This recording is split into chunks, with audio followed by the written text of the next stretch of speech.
up, guys? We're back with another video. So today we're going to be assembling an SR20. Finally got all the parts back from the machine shop, got all the parts we need to assemble it, all the bearings, everything like that. So let's get it. And here she is, freshly back from the machine shop. So it's basically an OEM plus rebuild. I actually have put 500 horsepower on stock rods and pistons many fucking times. So for a lot of customers that come to me and they want to make 500 horsepower, so instead of getting forged rods and pistons, I always recommend staying with OEM rods and pistons. Why? Because you have them and they actually make 500 horsepower reliably.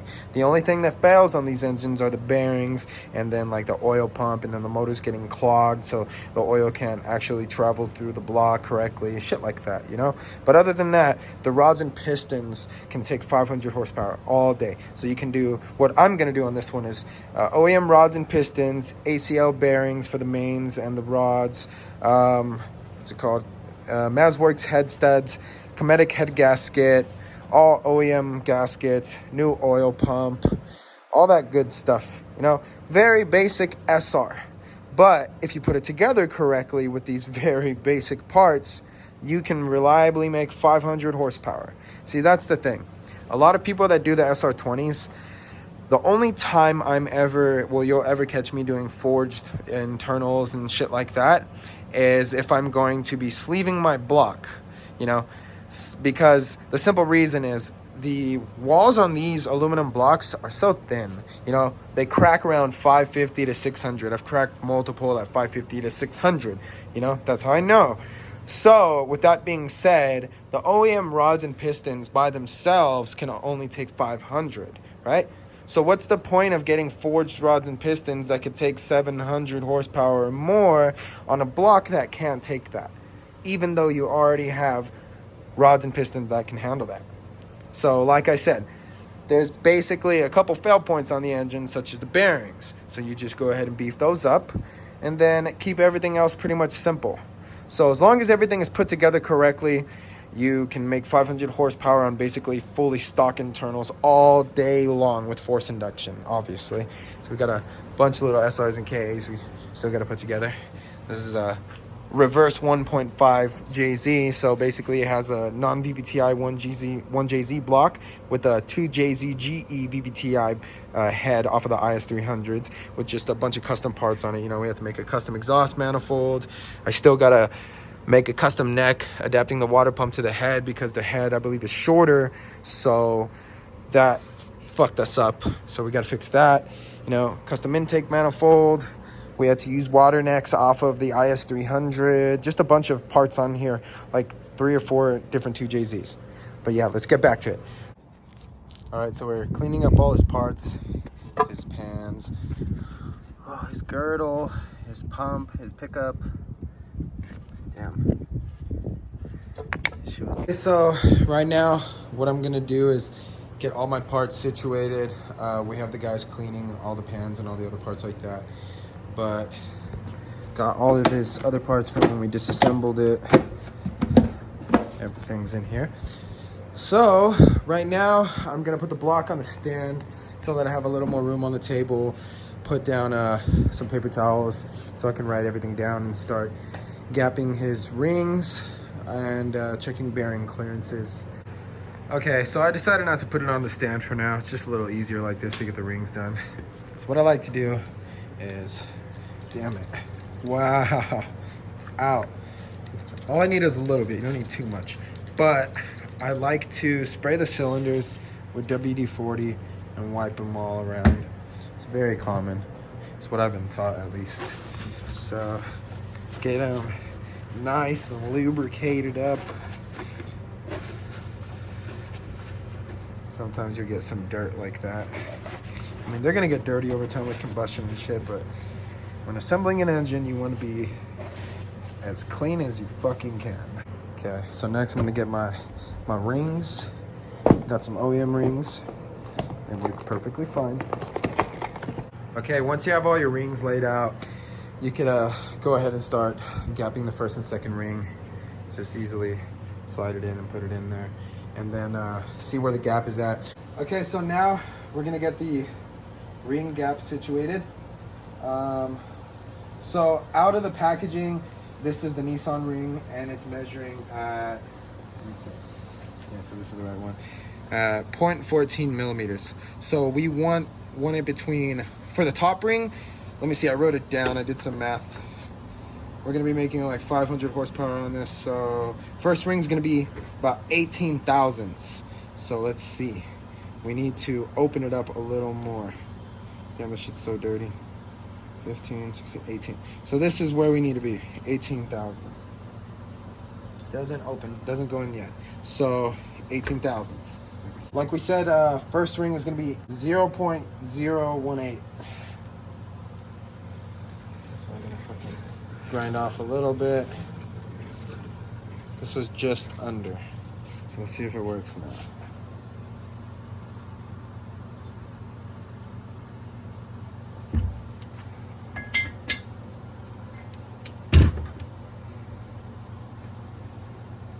Almost.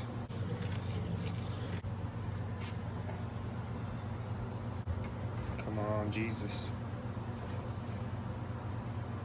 Yeah. Finally, after 100 times. Now, you're gonna basically do the same thing for all the top rings.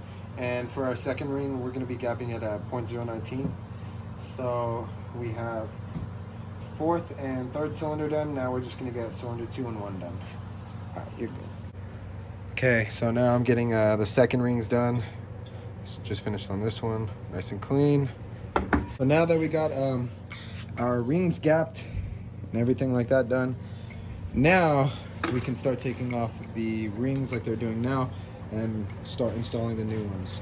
It sucks. So like I said, the machine shop missed a couple of freeze plugs for the block, and they missed my oil squirters, so I had a spare block and I had to take them off of that. It sucks, but we're going pretty good still.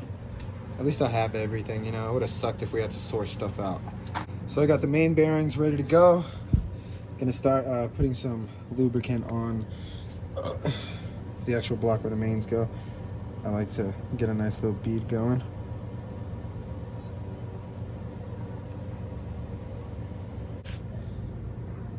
You can get your main bearing. I want to put a little more actually. There we go. You can never put too much.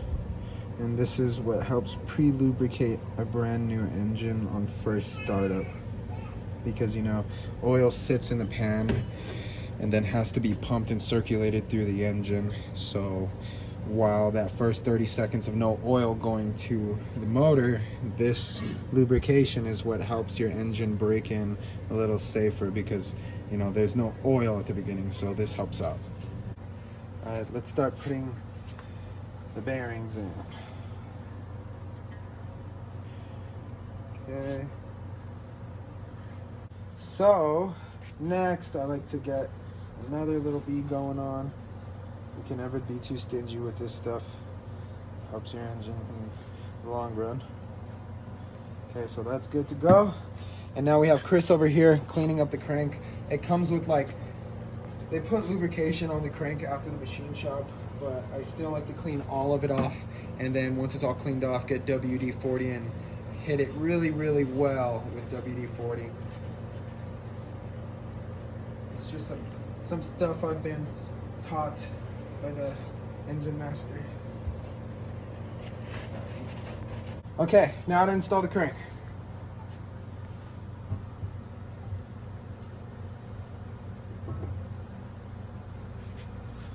Yeah, nice. That's what we want. Smooth. Okay, so this is cap 1. We're gonna get a little bit on her. It's a lot, but it'll work. Then you're gonna get your bearing. Like I said, it's hard to fuck it up. It's pretty much directional with the tabs on them. If you fuck it up, I don't know how you did it. And you don't have to wipe the excess, but I don't like getting a bunch of shit all over my hands. And then after that, do a little more.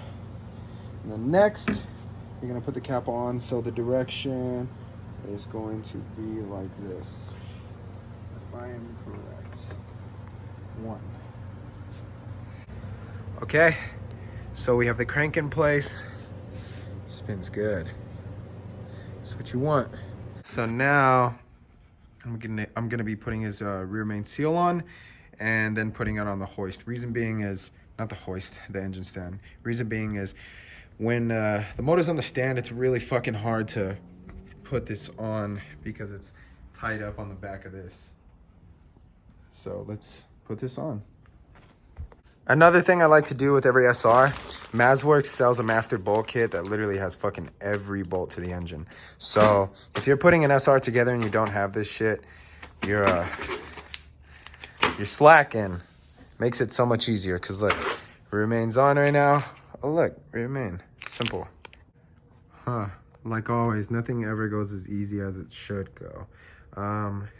We put the rear main seal on, and we put all 3 bolts right here in, and the last bolt, it started actually, it didn't want to go in. So I took it apart and I noticed that it has a nick right there. I don't know why, but either way, the thread's fucked up. So now I got to tap it really quick.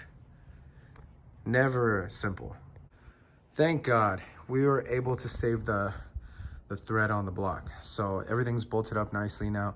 So I'm gonna torque down the mains, and then we'll probably start putting the piston rings on. So we're ready to tighten down the mains. So I like to go 28 foot-pounds first and then 61 foot-pounds next for the mains. Keep them pretty tight, but let's tighten them down.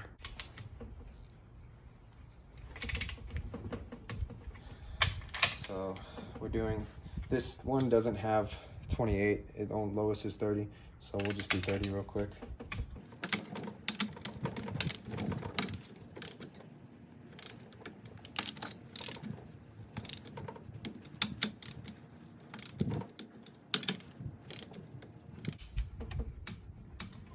Okay, so the next is 61. We'll just do 60.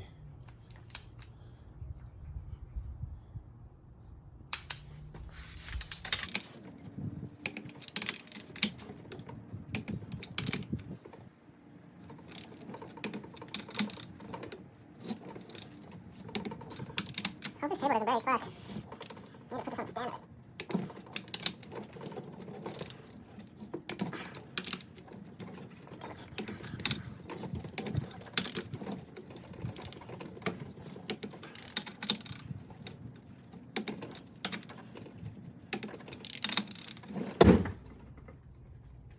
I thought that was the table. I was like, here we go. Oh, there we go. 60 pounds. All right, main is done. Nice and smooth still. Crank's locked in place, ready to go. Look at that, nice and clean. Engine stand backing is on the motor. We're ready to put it on. And like I was saying earlier, look how close the rear main seal is to the back of the engine stand. You're not gonna be able to slide this in and get the bolts and everything. Comfortably, at least. I don't even think you can get it off. We got the engine on the stand without harming the motor. I've actually dropped the LS on my finger before and basically chopped it off. Had to get surgery, cut my tendon, broke my bone, bunch of shit. You gotta be careful working on engines.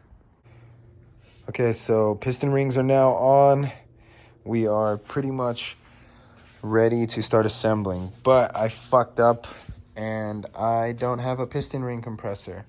So unfortunately, we're not gonna be able to be putting the pistons and rods in tonight. I really wanted to get that done so that I'm even further for tomorrow, but unfortunately, it's not looking like it's gonna work out for me. Sucks, but at least she's spinning like butter.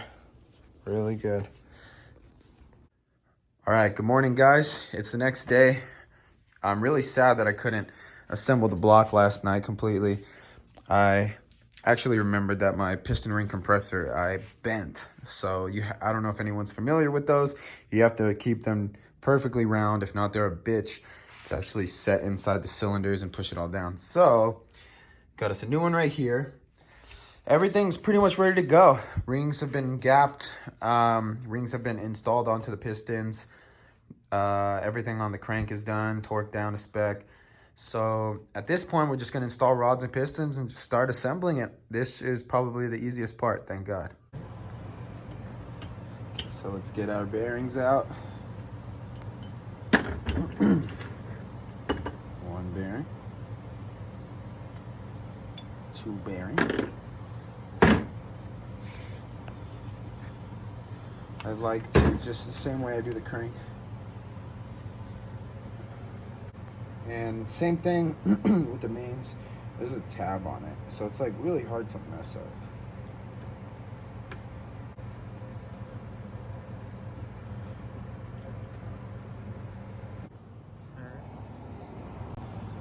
We're gonna keep the piston aligned. There's a mark on the front of the piston that should be facing you, and then I get my skirts in there, place it like that.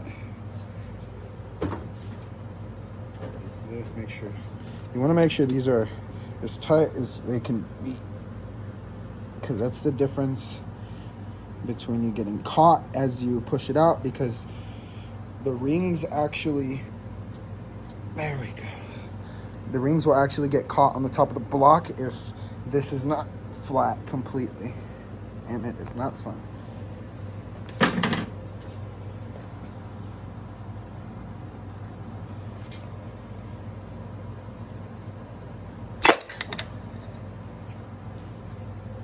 One in, go ahead and flip her over.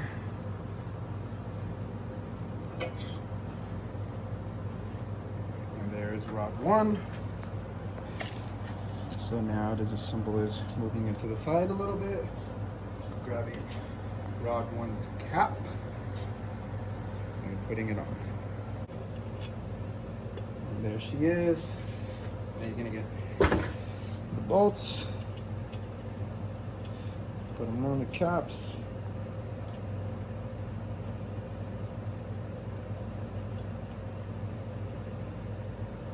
Okay, next with your torque wrench, you're gonna go ahead and tighten them up to 10 foot-pounds at first, and then you're gonna tighten them up to around 30 foot-pounds. So they don't have to be too tight, actually. And I like to evenly get them snugged down first before I actually torque them. So it's pretty snug on both ends. And it's about even. Okay, now I will start torquing them. So 10 pounds, 10 pounds, and now 30.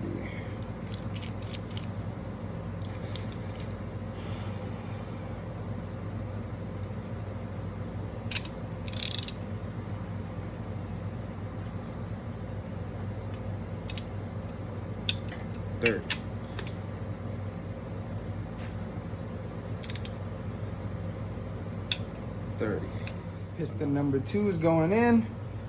Everything's lined up. Crank is set.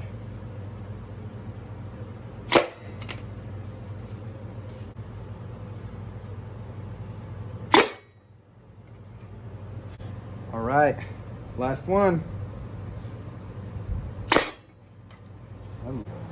Oil pump is now installed. So now we can jump back to the bottom of the car, well, the bottom of the engine. All we gotta do is put the upper pan, the girdles, all that fun stuff, oil pump, well, not oil pump, pickup, strainer. That's pretty much it. So now that the oil pump is on, we are putting the girdle baffle on. It's so nice that MazWorks sells this kit, because then you have all new hardware on it and everything's all matching. You don't have any oil stained bolts. You don't have to clean anything or organize it. You can just go get this shit. It's just as simple as this. Pans are on, girdles are on, strainers in, all new bolts. Why would you not want this MazWorks bolt? Started putting the motor together too quick and forgot to update you guys. As you can see, I started putting in the head studs. So yeah, it's pretty much almost fucking back together. Pretty quick. Once you get all the measurements and everything done, it's just a matter of Legoing shit together. Okay, so Head is now on. We're about 75% done. So we are just putting in the head studs right now, bottoming them out, and then we're gonna torque the head down, put the cams in, and then start putting all the accessories on. Head studs are in place. They're torqued down, nuts are on, washers are on. So we're gonna start torquing the head down. So what I like to do is I put it at 30, 60, 90, and then I know a lot of people are gonna talk shit on this, but then I put 10 more. I put it to 100. So I have ran these ARP head studs and the Mazworks head studs at 100 foot-pounds. At the end of the day, you might not be able to reuse them because there's so much force on them and they might stretch, but your head is gonna be compressed so much. And that's what you really want, you know? Even if my motors blow, I always change out the head studs, even if it says, go ahead and use them again. Yeah, I don't like doing that because no matter what it is, combustion will cause the studs to stretch. It's just how it is, unless they're chromoly. But let's get it. So now we are bleeding his OEM lifters before putting them in. We just want to make sure that the motor is not going to seize up ever because of these. So now we got all of his lifters installed. Everything's bled. So now we got to start putting the guides on the valve springs right here. Rockers and guides are in. Ready to go. So we just got done with the timing, just got done with basically everything. So I just want to show you guys how beautiful it spins and the compression of it. It's just amazing already. I don't know if you guys can hear it, but come a little closer so the microphone picks it up. Yeah.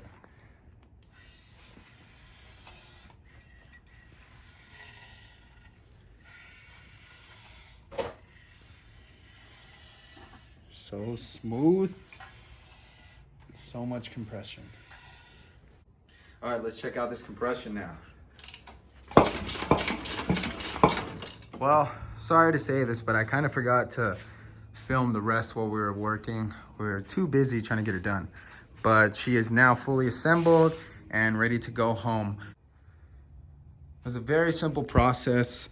The only things you have to really pay attention to is clearance, timing, obviously, ring gap, and it's just a bunch of little things. Like, so I put gasket maker a little bit underneath the head gasket and on top of the head gasket so that when the head sits, it doesn't leak there, because sometimes it likes to go through the cover. Well, the oil goes through the cover, even with these bolts torqued down.